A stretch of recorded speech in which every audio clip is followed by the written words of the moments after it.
C'est vrai que depuis toujours, on réutilise parce qu'on en a besoin, parce qu'on n'a pas toujours eu... Enfin bref, si on prend l'exemple des arènes d'Arles, qui ont été... des arènes qui ont été ensuite une ville introvertie et puis qui aujourd'hui sont retournées au stade des arènes. Et là, on a une très belle histoire de réversibilité entre le vide et le plein, puisque la réversibilité, c'est pas uniquement le plein, pour nous en tout cas, mais c'est aussi comment, on le voit très bien dans les villes italiennes, comment est-ce qu'à un moment... un bâtiment, un palais est désossé et ça devient une place publique. Hein. Et pourquoi est-ce qu'on le garde et quelle qualité a-t-il et pourquoi et à quel emplacement il est qui fait qu'il devient indispensable à garder et finalement on le recouvre, on en fait du logement, un marché, etc. Donc c'est vrai que c'est des grandes questions, j'ai envie de dire, de l'humanité et de cette, notre volonté peut-être grégaire de réutiliser, qu'on est en train de perdre. Et du coup, nous, c'est un vrai sujet qui nous passionne. Moi, j'ai l'impression qu'il y a 3 sujets qui pourraient, au stade de ce que nous, on a abordé pour l'instant, qui pourraient tendre à faciliter la réversibilité. Il y a d'une part, évidemment, la question de structure, qui a très bien été exprimée jusqu'à présent, et que c'est vrai que plus on favorise le poteau-poutre, plus on s'affranchit des portées et de retombées, et que l'espace est libre et on en fait beaucoup plus ce qu'on veut en fonction des besoins. Mais il y a 2 autres sujets aussi qui ne sont pas uniquement des questions constructives. Il y a le sujet déjà de l'adaptabilité des programmes, c'est-à-dire... Aujourd'hui, quand on construit une école, les classes, elles font 55 mètres carrés et pas 53. Voilà, plein de choses comme ça. Donc ça, c'est à la fois la question de la programmation de ce qu'un maître d'ouvrage est prêt à concilier pour changer, pour occuper un bâtiment.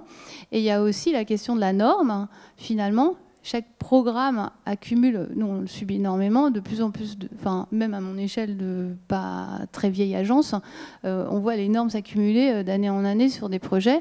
Il n'y a jamais quelqu'un qui fait le ménage. Et finalement, souvent ces normes sont contradictoires d'un programme à l'autre, même quand ils sont concomitants, enfin l'un à côté de l'autre. Et souvent, ces normes, on pressent déjà qu'elles vont gêner une éventuelle réversibilité pour plus tard. Et ça, nous, on est prêt à le changer, par exemple. C'est pas, enfin, voilà, je pense que c'est une question de prise de conscience très générale, hein, pas uniquement. Et puis le 3e point, donc on zoome un peu plus sur des échelles. J'ai envie de dire, c'est plutôt comment est-ce qu'on vit, admettre aussi pour les utilisateurs de changer peut-être des choses dans la manière d'utiliser les bâtiments. C'est-à-dire que peut-être qu'aujourd'hui, je prends l'exemple encore de l'école, une école pourrait prendre place dans un bâtiment de logement, des logements pourraient prendre place dans un bâtiment, dans une école, etc. Et qu'est-ce que les utilisateurs sont prêts aussi à changer dans leurs habitudes? Moi, je pense que ça, c'est quelque chose qui est déjà à l'œuvre, hein, parce qu'il y a un décloisonnement déjà des habitudes du travail, du logement. On le lit, on le voit partout en ce moment, et c'est très, très à l'œuvre et très dynamique comme transformation. Donc ça, on pourrait dire que c'est un pas qui déjà amorce, hein, je pense, cette question de réversibilité qui prend naissance dans l'esprit de tout le monde, enfin peut-être plus dans l'esprit des utilisateurs que d'autres corps. Donc c'est un peu des petits schémas qui illustrent ce que je viens de dire sur vraiment comment est-ce qu'on crée une structure capable. On peut aussi jouer avec les espaces extérieurs, un pas d'étage continu, etc. Nous, on travaille beaucoup sur ces sujets-là, de forcer parfois les maîtres d'ouvrage à accepter un pas d'étage continu. Parce qu'il y a la réversibilité sur plusieurs années, mais on n'a pas beaucoup parlé de la réversibilité au jour et donc ou à la semaine, comme quand Jean-François disait tout à l'heure, la nuit les bureaux sont vides, les logements sont... Et finalement, si on créait des structures capables qui permettaient cette réversibilité à la journée, à l'intérieur d'un programme, et comment est-ce que un hall d'école, je vais peut-être parler beaucoup des écoles, je ne sais pas pourquoi, peut-être que pourquoi un préau d'école peut se transformer en bien d'autres choses en dehors des horaires d'école. Voilà, les espaces flexibles, c'est tout ce qu'on... Et du coup, là, il incombe beaucoup à l'architecte de pouvoir proposer des espaces qui le permettent. On parle beaucoup aussi des typologies de logement, de la flexibilité. Si on peut toujours dire que c'est flexible, mais si on a un grand séjour et qu'en fait, il n'y a qu'une seule fenêtre, on ne pourra jamais découper ce séjour en deux. Donc ça, c'est des choses qui se conçoivent dès le début. Et d'anticiper les possibilités de partitionnement. Du coup, je vais faire, dans ma présentation, je vais présenter 2 projets de réhabilitation de 2 périodes très différentes sur lesquelles on travaille. Et du coup, ça nous permet, nous, et du coup, je vais essayer de vous transmettre, mais de comprendre qu'est-ce qui font les qualités de ces bâtiments qui sont déjà là, sur lesquels on travaille et qu'on change carrément de programme. Et ensuite, je balayerai quelques projets différents, justement, peut-être plutôt le bureau parce que c'est plus facile pour parler de la réversibilité avec différents matériaux. En termes de réhabilitation, donc, le premier projet dont je vais parler, c'est une caserne, la caserne Lonsine, qui est boulevard Port-Royal, dans le 13e arrondissement, et que l'on transforme en université de droit. Donc là, on a vraiment l'exemple d'un changement radical de programme et d'occupation, et qui est intéressant parce qu'on n'est pas du tout dans un système poteau-poutre, on est avec des refends qui sont, voilà, la caserne, donc elle a vraiment tous les attributs des casernes de la fin du 17e, et avec une place d'armes qui est ce qu'elle est, qui est devenue plein de choses, un parking, et aujourd'hui voilà, qui n'est pas très très entretenu. Donc comment est-ce qu'on a travaillé sur ce... On travaille sur le B1, B2 et B3, c'est la place d'armes. Déjà, on travaille sur le B3, déjà ce qu'on peut voir, c'est qu'il y a une enfoncée à l'intérieur il y a une topographie qui change au rez-de-chaussée, et en fait, il y a un parking existant. Et nous, on a dit, dans le parking existant, en fait, on ne peut pas mettre dans les bâtiments dans lesquels il y avait la caserne un amphithéâtre à l'échelle d'une université de droit. Eh bien, il y a un parking existant. Et donc, on peut voir cette topographie qui descend comme ça et qui vient chercher le fond du parking, du 2e niveau de parking, pour installer un amphithéâtre de 200 places. Et là, à partir de là, on s'est dit, bon, on va retravailler toute la topographie de cette place d'armes, on va conserver tous les arbres, et puis on va réorganiser les entrées des bâtiments de manière à créer comme ça une grande bouche paysagère qui vient chercher cet amphithéâtre et qui viendra se connecter ensuite. Voilà le chantier en cours donc, du parking, de la démolition des dalles du parking. Et puis l'amphithéâtre, le chantier se termine dans un mois. Et l'amphithéâtre qui n'est pas tout à fait terminé, mais en fait qui profite vraiment de l'espace de ce parking qui, sans ça, serait complètement abandonné. Voilà, ça c'est un... Et du coup, si on parle rapidement des deux bâtiments latéraux, il y en a un qui va être occupé par une bibliothèque et un autre qui va être occupé par des salles de classe. Mais les salles de classe, c'est pareil, dans le programme, elles faisaient, je me souviens plus de la surface exacte, mais c'était pas la bonne surface par rapport au piole de la caserne. Donc nous, tout notre travail a été aussi de travailler avec les périorifs, notre maître d'ouvrage, pour lui proposer de démolir le moins possible les refends. D'ailleurs, on en démolit pratiquement aucun, même aucun en fait, pour venir caler en fait les salles de classe dans les pioles existantes, et du coup de déporter la circulation sur le côté. Et du coup, on va avoir une circulation très éclairée. On fait le contraire dans la bibliothèque où on vient déporter les 2 circulations latérales et on a du coup des espaces traversants.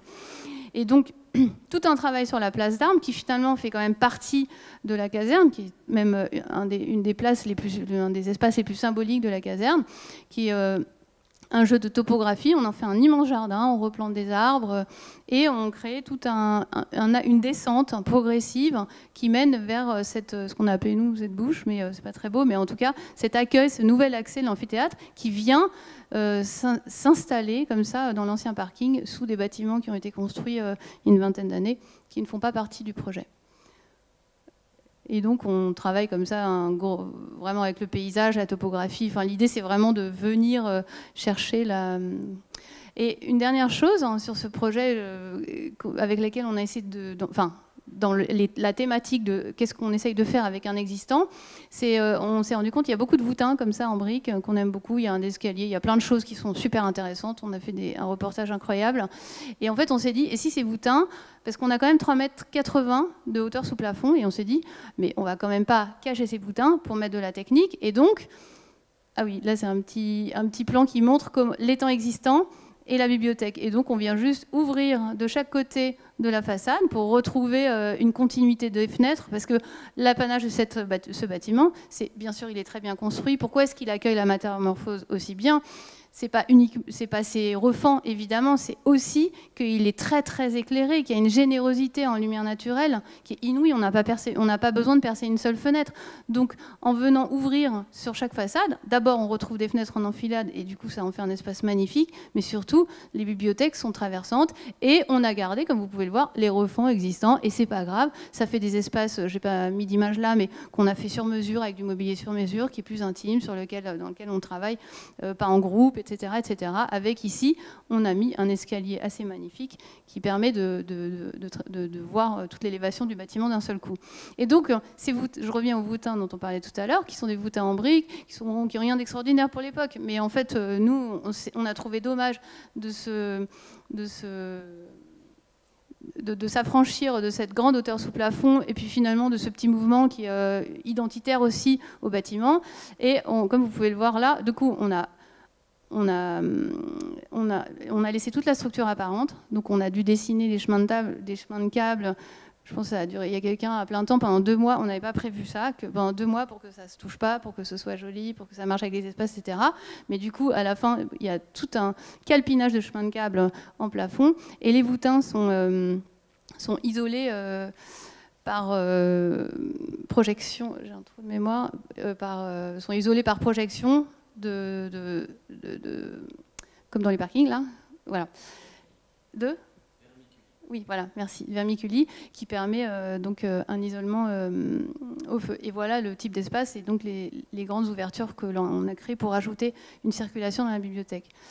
Un deuxième projet qui est donc d'une époque très différente, et c'est intéressant de les voir en parallèle, parce que là on était en pierre, donc a priori un bâtiment qui était très contraint, etc. Et en fait on voit que quand même on arrive à mettre une université, enfin elle n'est pas encore ouverte, mais je suis sûre que ça va marcher.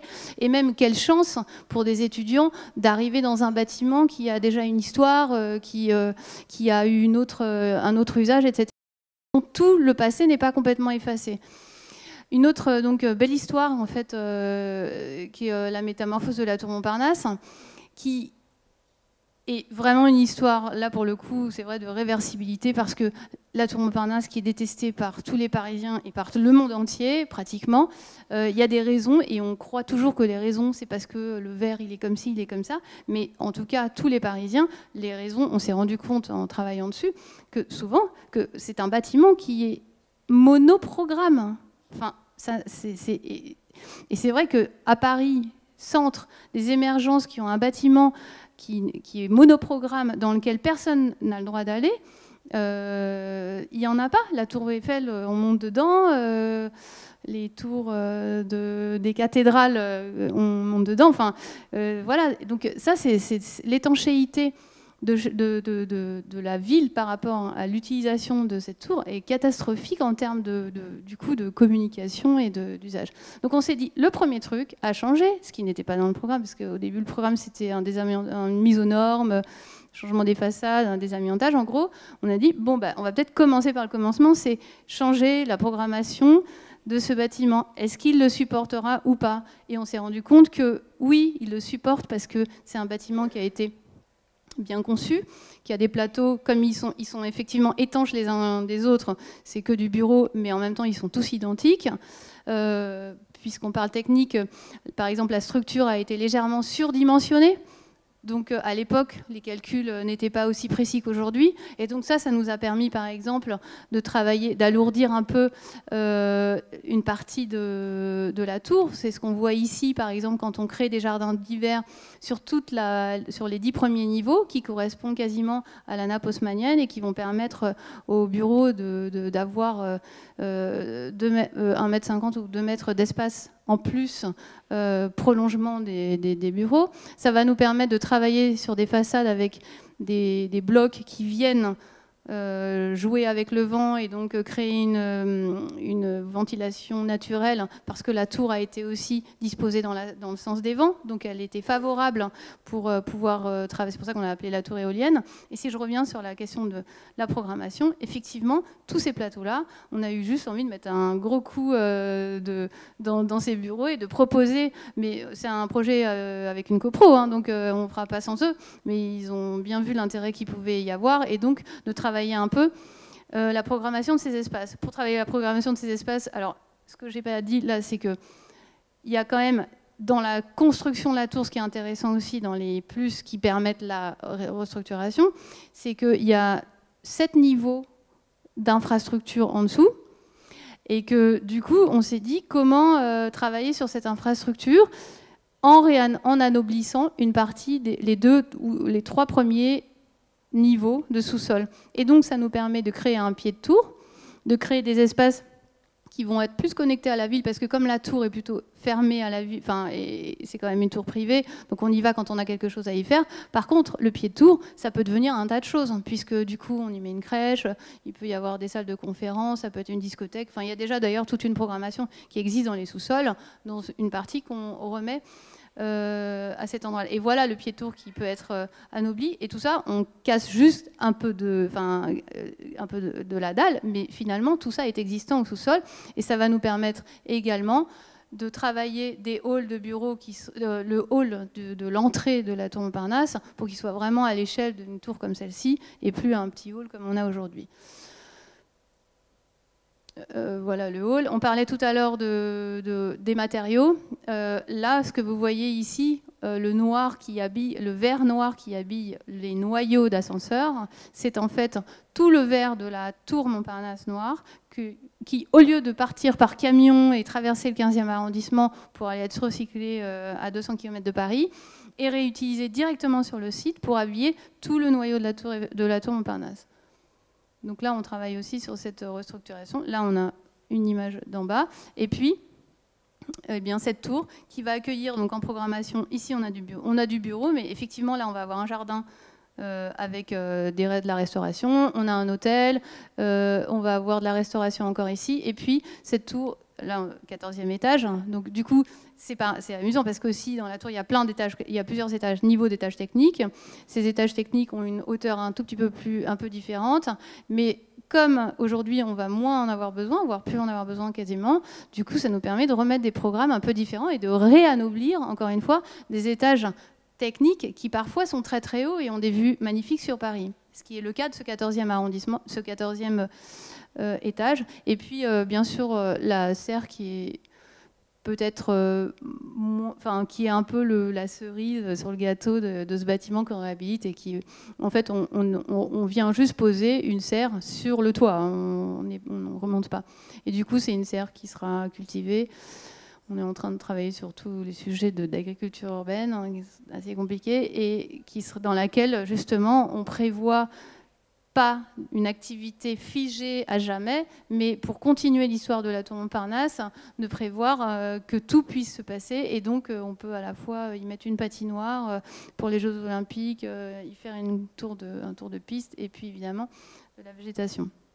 Voilà l'exemple d'un bâtiment qui était mal aimé, mais qui a des qualités structurelles et architecturales qui sont telles que finalement c'est pas un plaisir, mais je veux dire, elle se reconvertit très très bien, et c'est d'ailleurs le cas de toute cette famille, une partie de cette famille des bâtiments des années 70, qui va être très probablement amenée à muter dans les années à venir. Et c'est vrai qu'il y en a qui sont plus ou moins bien construits, et il y en a beaucoup qui le sont bien. Et voilà, ça fait partie un peu des questions que l'on se pose en ce moment sur tout ce patrimoine du XXe siècle. Rapidement, alors il y a un bâtiment pour lequel qu'on a pensé réversibilité, même si ça ne nous a pas été demandé du tout. Batignolles, 24 000 m² de bureau, on est sur la dalle des voies ferrées, des voies de remisage de la gare Saint-Lazare. En gros, c'est un bâtiment complètement en acier. Déjà, il faut savoir que le choix de l'acier, on avait une dalle qui était dimensionnée pour accueillir 6 étages et on nous a, et après, voilà, dans la négociation, etc., il en fallait un 7e. Enfin, en tout cas, il fallait plus de surface, donc ça venait à faire un 7e étage. Donc la question du poids est devenue fondamentale, puisque la dalle n'était pas du tout dimensionnée pour accueillir ça. Donc on s'est tourné très vite là-dessus. Après, il y a toute la question aussi avec le fer, la question avec évidemment avec la flexibilité, qui fait qu'on a construit un bâtiment poteau-poutre complètement flexible, avec plein de petites détails, enfin qui ne sont pas forcément des détails, mais que nous, on a travaillé dans cette idée-là. Par exemple, ce qu'on voit ici sur cette image, c'est les balcons, c'est-à-dire des espaces extérieurs pour une grande majorité des bureaux. Là, on ne le voit pas très bien, mais tout ça, c'est des espaces extérieurs, avec des portes-fenêtres qui s'ouvrent pleinement, directement sur l'extérieur. Donc, domestification des bureaux qui peuvent se transformer en logement assez facilement, etc. Ça, c'est une petite vue sur... on a travaillé beaucoup avec le fer, à essayer d'anoblir. On a travaillé sur les 4 façades identiques. Ça aussi, c'est un sujet qui permet la réversibilité. Il n'y a pas de façade principale, pas de façade secondaire. Et du coup, tout est éclairé de la même manière, avec autant de vitrage et de lumière naturelle qu'il faut. Et on valorise les vues rail de la même manière qu'on valorise les vues voies nouvelles qui sont de l'autre côté. Avec, là, par exemple, il y a tout un dédale d'escalier qui fait communiquer deux ascenseurs. Une structure donc complètement poteau-poutre, on l'a dit, et qui vient s'habiller par des parois qui se ferment, et puis avec la terre cuite qui habille l'ensemble, et puis les balcons et toute l'espèce de jeu comme ça, de lignes qui se retournent sur l'ensemble, sur les 4 faces du bâtiment, et puis bien sûr ces jardins, enfin ces espaces extérieurs qu'on aperçoit. C'est un bâtiment sans climatisation. Alors je ne sais pas quel rôle ça joue dans la réversibilité, mais ça me semble intéressant. Comme ça a l'air, on sent que ça pourrait être intéressant, parce qu'on a travaillé avec un système de dalles thermiques. Donc il n'y a pas donc sans climatisation, les dalles thermiques permettent d'accueillir, de faire passer de l'eau à température dans les planchers qui sont en béton, qu'on va voir ici d'ailleurs. Je reviendrai peut-être après là-dessus. Qu'on va voir ici. Et du coup, ça nous permet d'avoir aussi le béton visible, de ne pas recréer encore une fois de faux plafonds qui cachent, etc., et qui sont suspendus et tout. On a directement la dalle thermique dans les bureaux, avec ce qu'on voit, ce sont des baffles acoustiques. Et puis, la thermique, on l'obtient aussi, d'abord, comme il y a une fenêtre sur 2 qui s'ouvre, donc on a énormément de bureaux, d'espaces qui sont traversants, il y a beaucoup d'espaces qui sont restés des open space. Et puis, on a des ventilos convecteurs comme ça qui font redescendre de 2 degrés la température ressentie. Donc ça nous permet d'être réglementaire, hein, sur la température en été. Un autre sujet qui permet bien la réversibilité, et là qui dépend aussi directement de la construction de départ, c'est l'épaisseur. Là, sur ce bâtiment, ça se voit peut-être pas trop sur ce plan, mais en fait, on a du 22 mètres, on a du 18 mètres, on a du 16 mètres, et on a du 9 mètres et du 12 mètres ici. Donc on a vraiment, du coup, une multiplicité de situations en plan qui va permettre aussi, pourquoi pas, différentes occupations. Une petite vue sur les espaces extérieurs qui peuvent vraiment jouer avec le côté un peu domestique, et puis une vue plus urbaine, hein, sur le côté rail, et puis cette scénarisation qui est vraiment liée à un CNIT de la parcelle, hein, que l'on a cherché à mettre en valeur.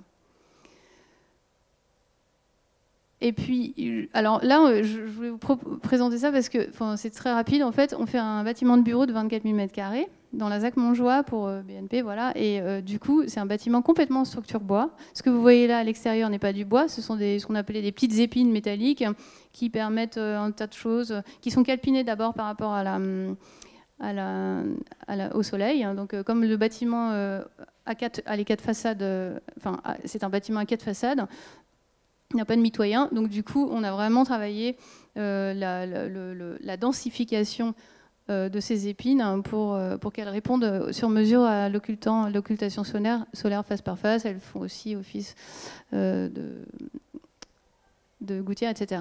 Mais ce que je voulais plus vous montrer, c'est un bâtiment complètement en bois qui accueille, donc ça c'est le bois, et qui accueille ensuite des noyaux en béton, et qui, au dernier étage, accueille même du métal. Donc finalement, on est parti d'un bâtiment complètement structure bois pour venir pour des questions structurelles, de contreventement. Il y a un ou deux planchers qui sont entre les ascenseurs, en fait, les planchers qui sont en béton. On est venu terminer le bâtiment en bois pour des questions de poids et des questions de structure. Et donc là, on se retrouve avec quelque chose qui est complètement mixte, dont on va laisser le bois apparent dans les bureaux, bien sûr.